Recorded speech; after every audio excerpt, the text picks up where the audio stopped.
as a huge LEGO fan myself, I know that every single person that is watching this video has at least one set that they really wanted to get, but they just never got their hands on it. The big ones for me are the Simpsons house, the Temple of Air Jitsu, and of course the Destiny's Bounty.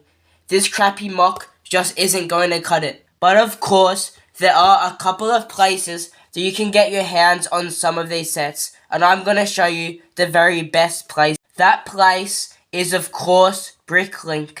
I am sure most of you would have heard of this place before, and it was also recently brought out by LEGO themselves, so it is pretty reliable. So first off, you have to make an account, and that is pretty simple to do.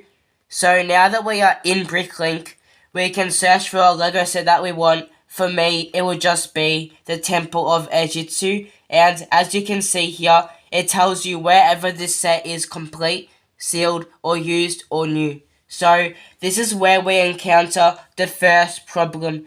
If we want a completed, sealed, and a new set of this, or any set for that matter, it will be very expensive. So if you want to buy a set this way, you're going to have to settle for it to be used and for it to have a few missing pieces. But I would say that most of the time it is just unneeded pieces that you might even already have in your collection.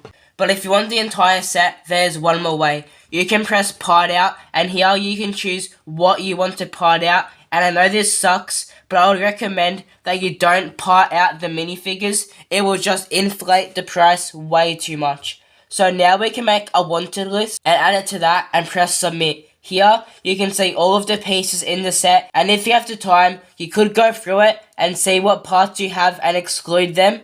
And now you can add all of those pieces to your wanted list.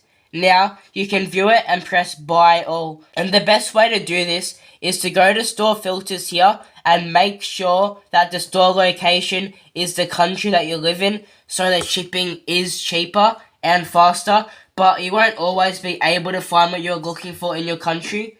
Next, make sure that the store will actually accept your currency by ticking this box. And of course, remember to exclude the middle two boxes, because you obviously want the parts to be able to be shipped to you, and you want to actually have all of the pieces that you need to build the set.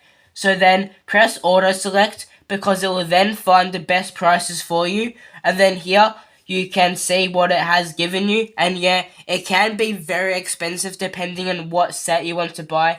This method is usually better for the smaller sets. I would say so. If you want to get a set that's say over 500 pieces, you should probably do the other method. So this is the best way to buy retired LEGO sets, and I know it isn't perfect. eBay is an alright option, and you should definitely check there, because sometimes you can find some pretty good deals. But that pretty much wraps up the video, and I would recommend to watch this video here if you have some LEGO minifigures that are a bit damaged, because it might be able to help you. See you later, be Ninja.